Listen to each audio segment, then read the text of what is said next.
El sexenio de Enrique Peña Nieto cerró con 123,000 ejecutados.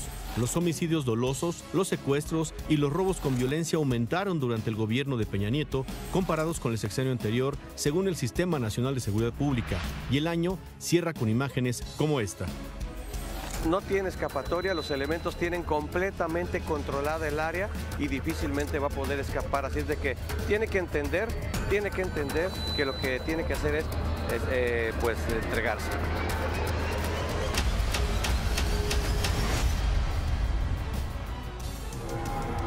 Campesinos cercan la Cámara de Diputados y encierran a legisladores y empleados por horas en protesta por el recorte al campo.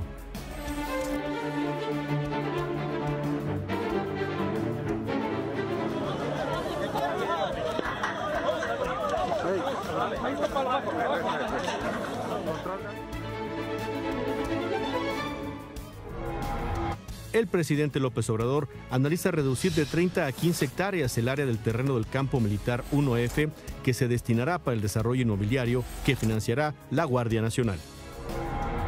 El ex gobernador de Sonora, Guillermo Padres, no saldrá de prisión. Un juez se negó a aceptar el terreno que Diego Fernández de Ceballos ofreció en garantía para llevar en libertad el proceso por defraudación fiscal.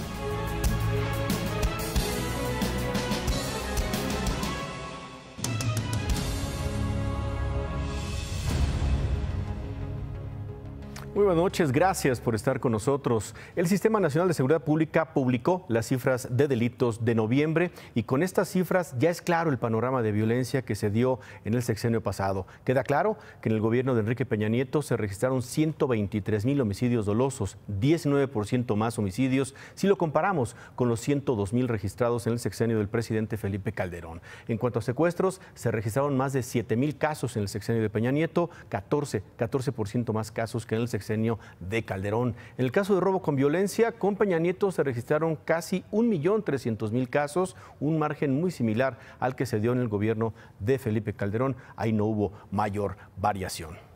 Pero la situación de violencia prevalece en el país. Hoy se difundieron estas imágenes. Son las de un asaltante que ayer tomó como rehén a una mujer en Puerto Vallarta y así lo abatieron los policías municipales.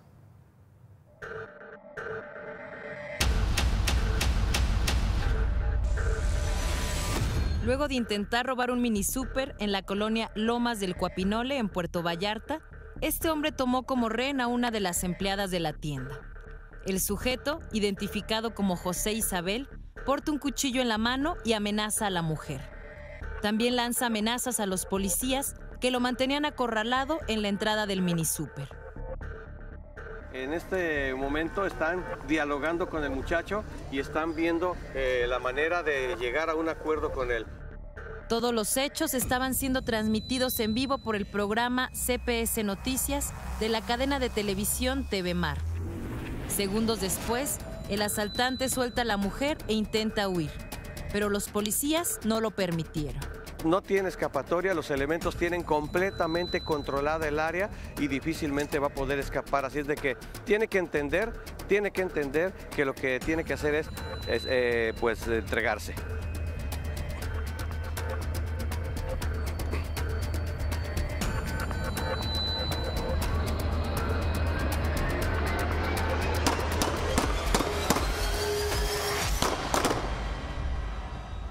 Le dispararon en 7 ocasiones.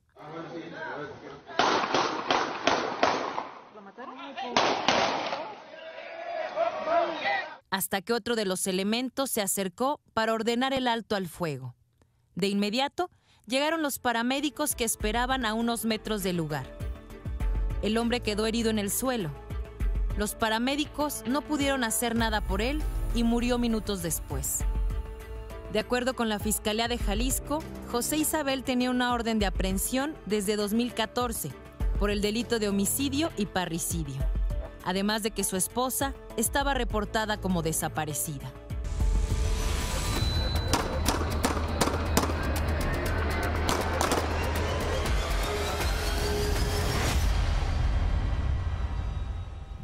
La Fiscalía de Jalisco nos informó que 2 de los policías municipales que participaron en este operativo están detenidos. Ahora resulta que a pesar de hacer su trabajo, los investigan por probable homicidio. El FBI difundió videos del ataque con granadas al consulado de Estados Unidos en Guadalajara ocurrido el 30 de noviembre. Los 2 sujetos presuntamente implicados fueron identificados en las imágenes. También se dio a conocer el retrato hablado del tipo que lanzó la granada, un joven de entre unos 25 y 35 años. El FBI ofreció una recompensa de $20,000 a quien ofrezca investigación para ubicar a estas personas. A petición de la Comisión Nacional de los Derechos Humanos, el gobierno de Tamaulipas otorgó protección a los periodistas colaboradores del periódico Expreso, luego de que ayer fuera abandonada una hielera pues con una cabeza humana frente a las instalaciones del periódico, junto con un mensaje de amenaza contra medios locales. El gobierno estatal otorgará la protección a través de la Secretaría de Seguridad Pública y la Comisión de Derechos Humanos.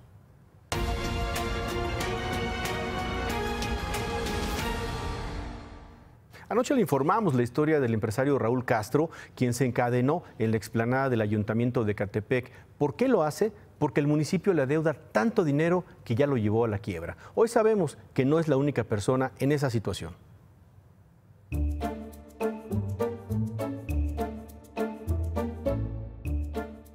El empresario Raúl Castro cumplió 5 días en huelga de hambre y encadenado al asta bandera frente al Palacio Municipal de Ecatepec, en el Estado de México.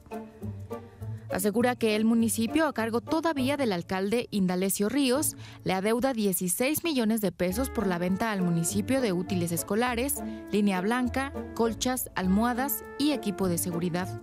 Entregué mi documentación y ahorita lo que ellos hicieron, que es lo que han venido todo este tiempo, es dándome largas y largas y largas y largas. Y es que tengo muchos sentimientos de coraje, de potencia.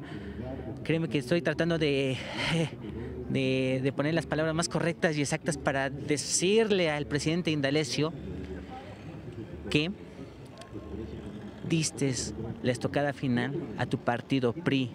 Por eso es de que perdieron. Aunque Raúl asegura que entregó todas sus facturas, el municipio ha dicho que le faltó entregar otros documentos, cosa que el proveedor niega. Me siento muy desalentado, muy desanimado. Mi estatus en el que yo me encuentre le vale un cacahuate, un comín o los términos que tú quieras ocupar. Pero no se vale, no se vale. Pero lo bueno, y es lo que pido a través de este medio, es que Indalecio compadezca ante las leyes que tengas que compadecer. Y a pesar de que les aseguraron que hoy a la 1 de la tarde recibirían a su abogado para la entrega de documentos, cuando se dirigía a la entrada, los policías le cerraron las puertas. Pero al ver la cámara de Imagen Noticias, las puertas del municipio se abrieron. Con permiso. Permítame, compañero. Sí, jefe. Ábrele. Oiga, ¿por qué se abren las puertas? Muchas gracias, qué amable. Nada más estaba checando, pueden pasar.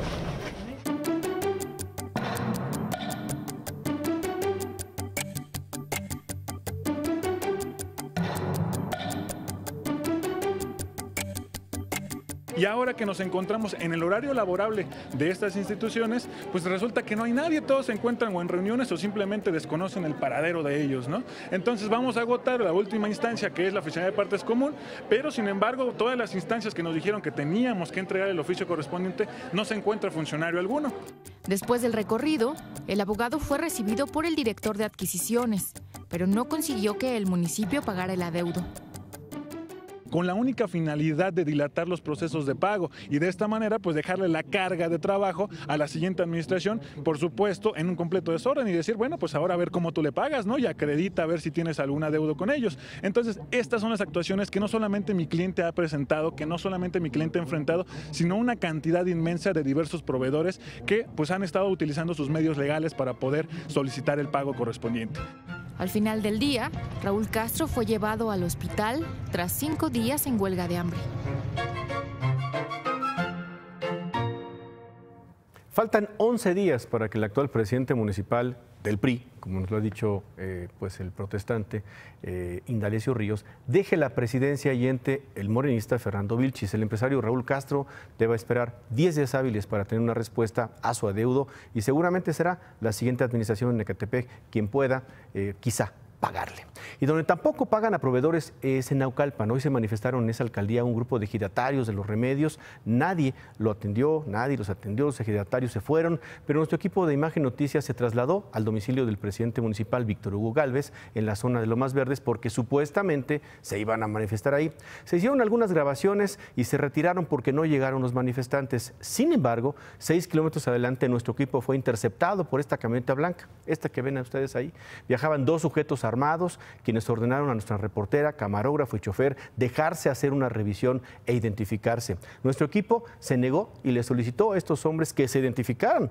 No lo hicieron. 6 minutos después llegaron policías municipales quienes acusaron al equipo de tener una actitud sospechosa. Fue a todas luces una retención arbitraria, ilegal de estos 2 sujetos y de alguna forma pues solapada por policías municipales. Al final los dejaron irse. La camioneta blanca que participó en estos hechos estaba, ¿a dónde cree? Pues afuera del domicilio del presidente municipal Víctor Hugo Gálvez. Las mismas placas y hasta el mismo sujeto, pues presuntos elementos de seguridad del alcalde. Y por eso esta noche le preguntamos al alcalde de Naucalpan, Víctor Hugo Gálvez, así es como amedrenta a los policías. Ellos estaban haciendo su trabajo abiertamente, sin ocultarse. ¿Qué le preocupa, presidente? ¿Qué le preocupa?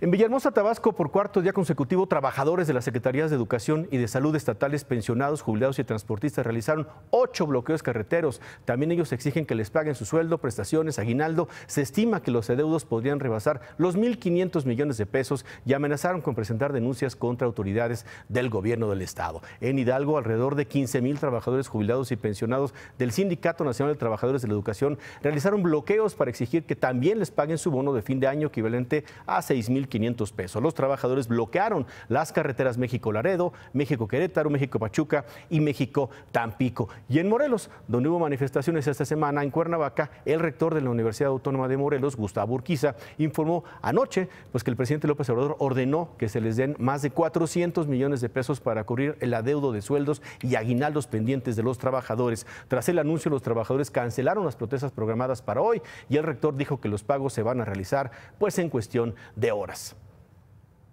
Anoche, precisamente, en las gestiones que estuvimos realizando, pues él dio la autorización directamente a la Secretaría de Hacienda, a petición de la Secretaría de Educación Pública. La idea es que precisamente a más tardar el lunes nosotros ya tengamos el recurso en la universidad y lo empezamos a dispersar, ¿no? Que paguemos el mismo lunes.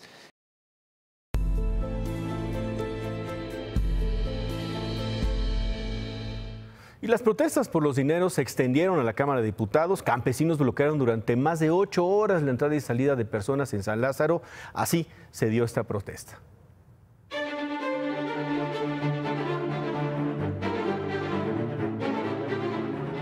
La presión de las organizaciones campesinas se hizo sentir en la Cámara de Diputados, donde ya no fue posible cumplir la promesa de la legislatura morenista de que sus puertas siempre estarían abiertas de par en par. Y es que en estas horas definitivas para revertir los recortes presupuestales, por primera vez en los tiempos de la Cuarta Transformación, se activó en San Lázaro el operativo de resguardo. Extrema vigilancia a las entradas de la Cámara y extrema seguridad en los accesos del Pleno de los Diputados. Diputado Ramírez Cuellar. ¡Presupuesto! ¡Presupuesto! ¡Presupuesto! A pesar de las medidas de emergencia, los inconformes se colaron hasta los alrededores de la Comisión de Presupuesto, presidida por el diputado de Morena, Alfonso Ramírez Cuellar, especialista en protestas campesinas en San Lázaro.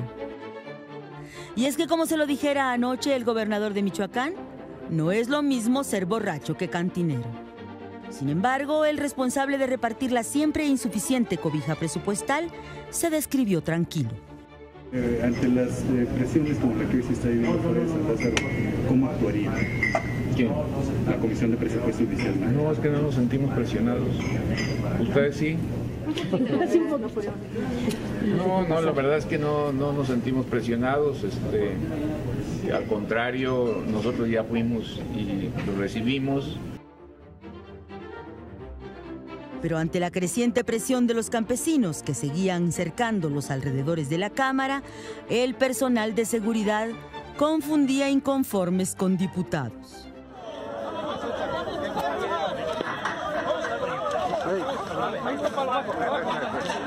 Control de átomos 13. Ahora sí que se metan todos. Adentro, en el Pleno, donde en unas horas quedará definida la suerte de los descobijados del presupuesto, los ánimos también se desbordaban. ¡El campo es primero! ¡El campo es primero!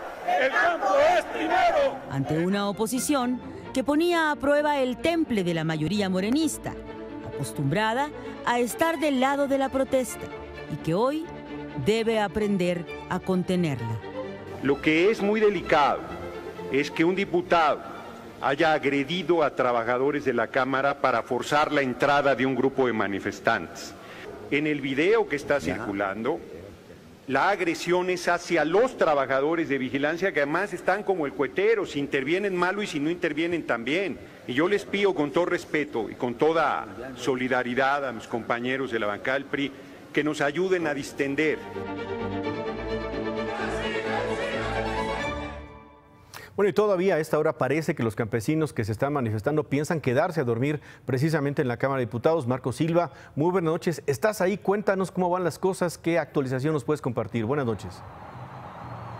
Buenas noches, Manuel. Los camiones están avanzando ya, es decir, los diputados, luego de reunirse, sobre todo Mario Delgado, coordinador de Morena, luego de reunirse con liderazgos campesinos que están aquí desde esta tarde, pues los campesinos acordaron desistirse del bloqueo y los que están ahora en posibilidad de regresar a sus lugares de origen lo están haciendo, como lo podemos ver a mi espalda.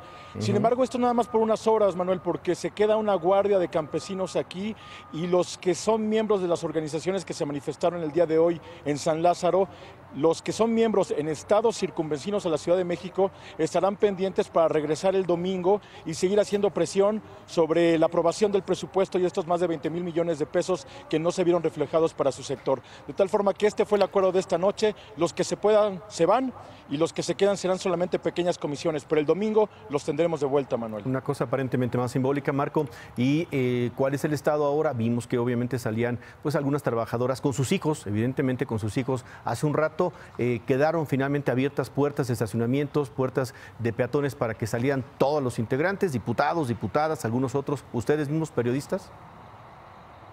Desde las 8 de la noche aproximadamente, 8:10 de la noche, ya no se bloquearon los accesos ni vehiculares ni peatonales. Todavía hay flujo muy diferente al que se dio en ese momento, pero todavía hay flujo de trabajadores que están saliendo de este lugar, Manuel. Perfecto, pues atentos, Marco, muchas gracias.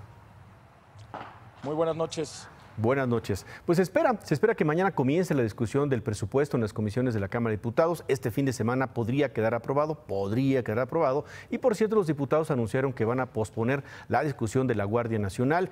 Iba mañana, hoy en primera lectura iba mañana, pero pues esto se va hasta mediados de enero. La Junta de Coordinación Política acordó solicitar un periodo extraordinario a partir del 16 de enero, quizá 16 y 17, y en su caso a aprobar este dictamen. En la solicitud, los diputados informan que van a realizar más audiencias con gobernadores, presidentes municipales, autoridades federales, académicos, especialistas para buscar el mayor consenso en este tema.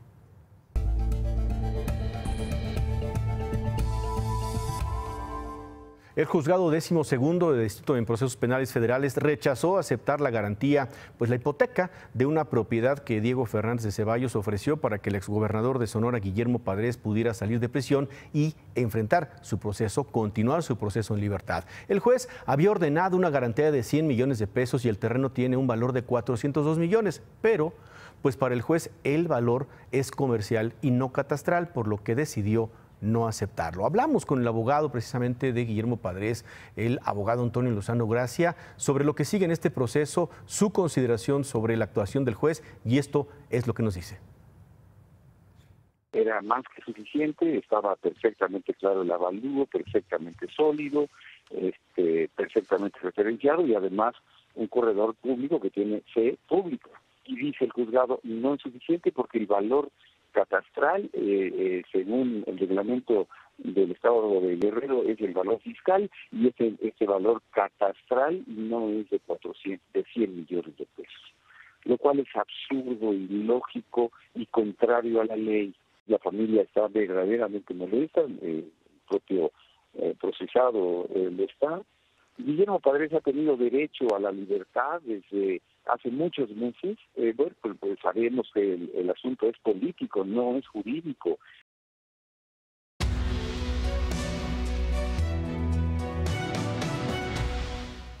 El presidente Andrés Manuel López Obrador dijo hoy que el proyecto para vender una parte de las 150 hectáreas del campo militar 1F en la zona de Santa Fe no es similar al planteamiento que se hizo en el sexenio pasado. En ese entonces, dijo López Obrador, el gobierno federal buscaba vender el terreno completo. Hasta ayer, la propuesta contemplaba que el total de estas 50 hectáreas se mantienen pues como instalaciones militares, 70 pues harían un parque y solamente 30 hectáreas se venderían para un desarrollo inmobiliario, pero hoy se corrigió el planteamiento. Se informó que se está estudiando que solo se pongan a la venta 15 hectáreas y el resto 85 hectáreas sean usadas para el parque. López Obrador dijo que el gobierno de la ciudad está enterado del plan y aclaró que pues de todas formas se va a someter a una consulta ciudadana.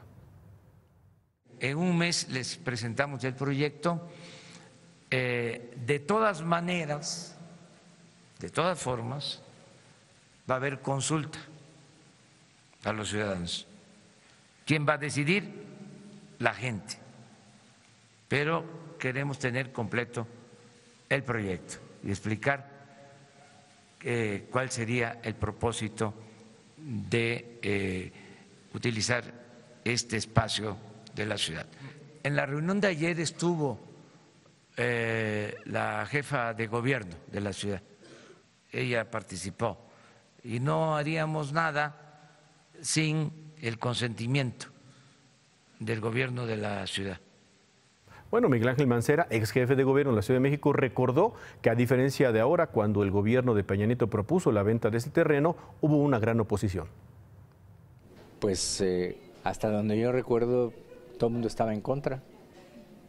Todo el mundo estaba en contra de la posibilidad siquiera, porque se empezó a hablar de la posibilidad. Entonces, todo el mundo decía que era un negocio que estábamos planteando, hablaban de un cártel inmobiliario ahí en Santa Fe. Entonces, pues lo único que hay y que desde entonces lo aclaramos es esto, que ahora se hiciera algo mayor, pasaría por una autorización del gobierno de la Ciudad de México. Por cierto, el presidente López Obrador informó que en marzo van a iniciar los trabajos de construcción del nuevo aeropuerto, ahora en la base aérea de Santa Lucía. Los primeros trabajos serán el tendido de una nueva pista, la terminal de pasajeros y la vía de comunicación con el actual aeropuerto. El presidente de la Cámara Mexicana de la Industria de la Construcción, Eduardo Ramírez, pidió al presidente López Obrador que reconsidere la decisión de que sean ingenieros del Ejército quienes se vayan a encargar de construir las pistas, la terminal y toda la infraestructura del nuevo aeropuerto allá en Santa Lucía. El presidente de la Industria de la Construcción expresó que es necesario generar confianza mediante una competencia libre entre empresas interesadas en participar en esta obra. El presidente López Obrador pues está en Oaxaca.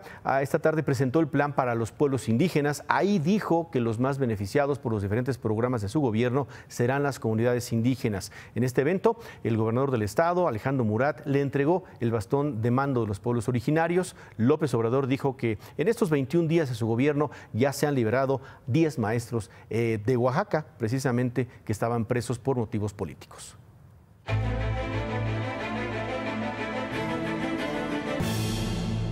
El canciller Marcelo Ebrard reiteró que la decisión del gobierno de los Estados Unidos de mandar a México pues, a migrantes que soliciten asilo no es un acuerdo entre los dos países. Marcelo Ebrard dijo que el lunes va a dar una respuesta detallada sobre este tema. México tendrá que definir si las personas que hoy están en territorio mexicano, que pasan a territorio norteamericano, tienen una entrevista en Estados Unidos. Si esas personas Estados Unidos las devuelve a México en lo que atienden su citatorio ante el juez migratorio, México tendrá que resolver si a esas personas las deporta o las acepta. Ni hemos firmado un tratado, ni lo vamos a hacer, ni se va a hacer todo el procedimiento de asilo en México. Este ya es un buen avance sobre esta puntualización. Veremos el lunes los detalles. Sobre ese tema, la secretaria de Gobernación, Olga Sánchez Cordero, dijo que se van a revisar protocolos y programas para atender el eventual retorno a territorio mexicano de migrantes centroamericanos que pidieron asilo político en los Estados Unidos. Sánchez Cordero no descartó que se tenga que modificar la ley de migración y aclaró que por el momento no se han dado retornos. La organización Human Rights Watch calificó como grave la decisión del gobierno de Estados Unidos hacia los migrantes que pidan asilo. En un comunicado, Human Rights Watch señaló: Estados Unidos tiene recursos suficientes para procesar las solicitudes de manera eficiente. Los migrantes pueden sufrir crímenes violentos en México mientras sus trámites están pendientes. Bueno, pues hablando de asilo, en una cerrada votación, la Corte Suprema de Estados Unidos rechazó una orden ejecutiva del presidente Trump para modificar las reglas de asilo. 5 jueces votaron en contra, 4 a favor de la orden ejecutiva de Trump, con la que pretendía negar el trámite de asilo a los migrantes que lo solicitaran luego de entrar ilegalmente a los Estados Unidos, y Trump exigía que pidieran asilo pues en puntos legales de entrada. Por cierto, en Estados Unidos no va a haber acuerdo para tener un presupuesto. El presidente Trump había dicho que solamente iba a firmar un presupuesto que incluyera dinero para el muro fronterizo, pero no se va a dar. Trump incluso publicó un Twitter con la imagen pues de cómo quiere que se vea su muro fronterizo. Lo quiere con picos en la cima y escribió: un diseño de nuestra bandera de acero que es totalmente efectiva y al mismo tiempo hermosa. Bueno, pues ahí la vimos. En más sobre estos temas, la Secretaría de Relaciones Exteriores celebró que la Asamblea General de Naciones Unidas aprobara la resolución de la Corte Internacional de Justicia sobre el caso, el llamado caso Avena. La Cancillería recordó que el fallo de la Corte Internacional fue emitido desde 2004 debido a que 51 mexicanos fueron condenados a muerte en Estados Unidos sin recibir asistencia consular. La Cancillería también lamentó que en 14 años 6 mexicanos han sido ejecutados por las Cortes de Texas sin respetar la orden de la Corte Internacional para revisar y en su caso reconsiderar sus veredictos y sentencias. Bueno, ¿qué más tenemos, Paola?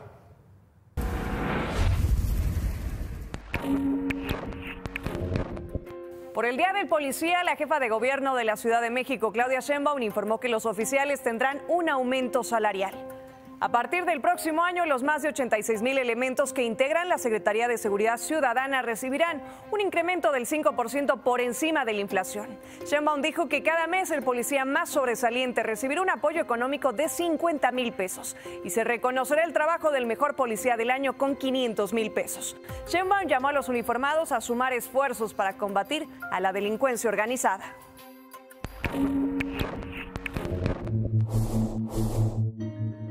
En el Estado de México fue encontrado un depósito con más de 20 autos con reporte de robo. La Secretaría de Seguridad y Protección Ciudadana informó que autoridades del Estado de México y elementos de la División de Seguridad Regional encontraron un predio en Toluca, donde se almacenaban 14 automóviles y 8 camionetas reportadas como robadas. Informaron que el Ministerio Público en el Estado de México dará seguimiento a las investigaciones.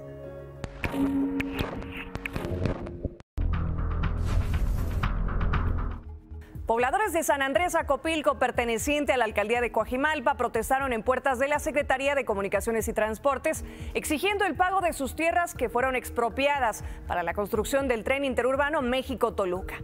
Aseguran que no les han terminado de pagar sus propiedades y que necesitan ese dinero para buscar un nuevo lugar para vivir. Después de la protesta, lograron entregar su pliego petitorio a las autoridades y se encuentran a la espera de una respuesta.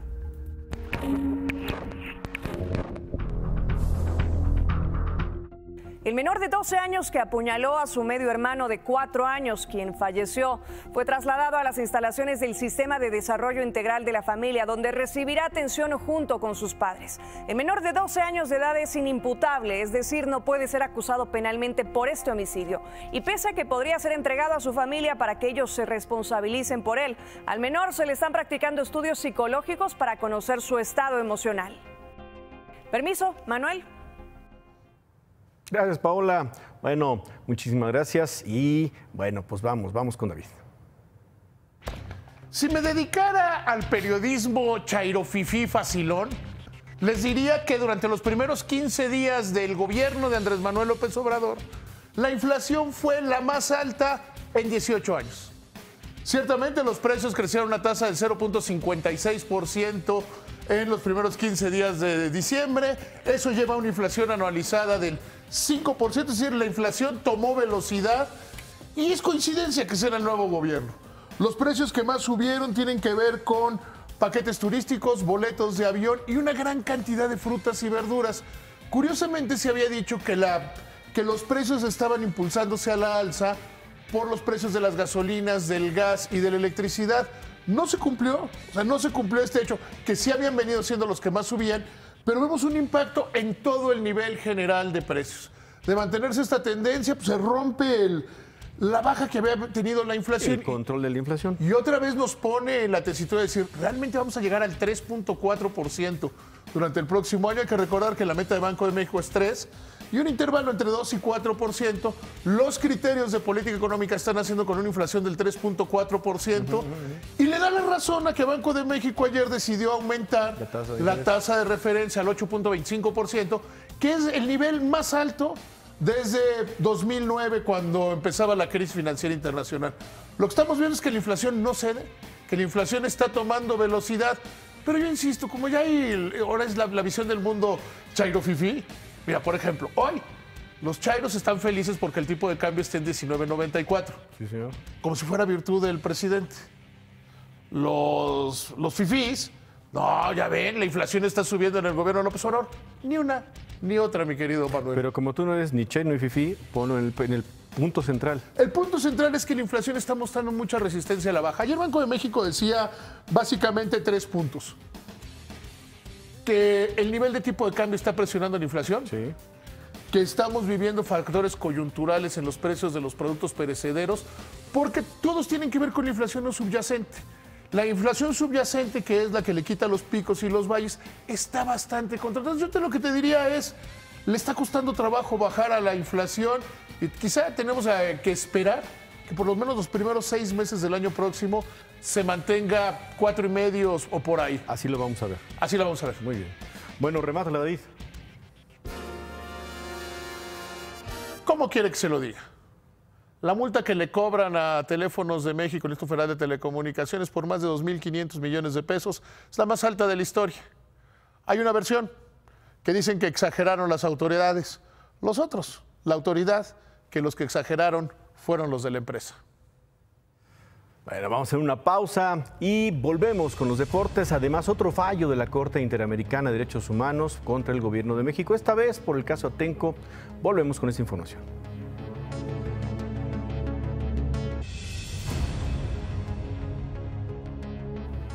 El 16 de noviembre del año pasado, 5 mujeres declararon ante la Corte Interamericana de Derechos Humanos sobre los hechos de violencia y abuso sexual que sufrieron durante el operativo de San Salvador Atenco en el Estado de México contra comerciantes de flores en mayo del año 2006. Así narraron las agresiones que sufrieron.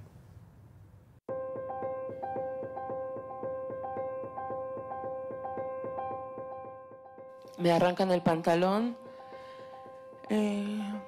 Se me echan encima, comienzan a tocarme, a meter sus manos en mi blusa, debajo de mi ropa interior. Me muerden la cara, me muerden los brazos. Alguien gritó que vinieran a probar y decían, vengan a calar a esta puta. Me penetran con sus dedos en la vagina. Tomaban turnos para hacerlo y después de que terminaron, invitaron a otros más que estaban debajo y volvieron a hacerlo todos. Arrancaron mi ropa interior, mi brasier, mi pantaleta, sumamente violento. Comenzaron los golpes, los apretones en los senos, la succión con la boca en diferente parte de mi cuerpo. Entonces un policía me agarró del pantalón, de donde se pone el cinturón, y me jaló. Me puso contra la pared y metió su mano en mi vagina. Pasaban unos y lo hacían, pasaban otros y lo hacían, y era pellizcón en los senos e intentaban por la fuerza introducir su mano entre mis piernas. Y me bajaron el pantalón, la pantaleta, e introdujeron sus dedos en mi vagina.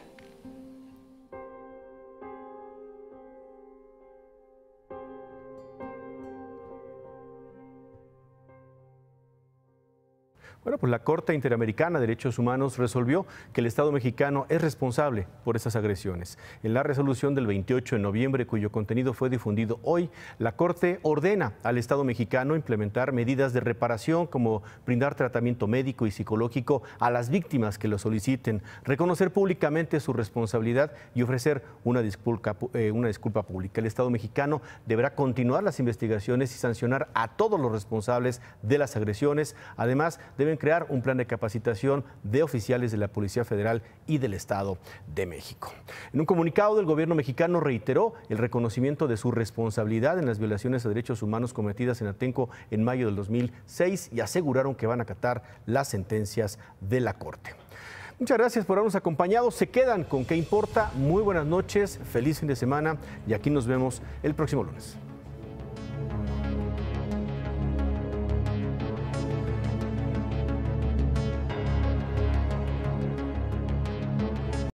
Imagen Noticias con Ciro Gómez Leiva, lunes a viernes 10:30 p.m.